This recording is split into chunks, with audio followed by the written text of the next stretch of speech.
కళ్ళు కైపెక్కించే పోకళ్ళు కాటేస్తే కాదంటానా ఇప్పుడైనా వయసేమైనా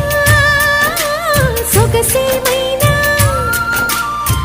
మరపించే మనసేమైనా నవ్వు నవరాత్రి నీ కోసం తీసుకువస్తున్నా మైనా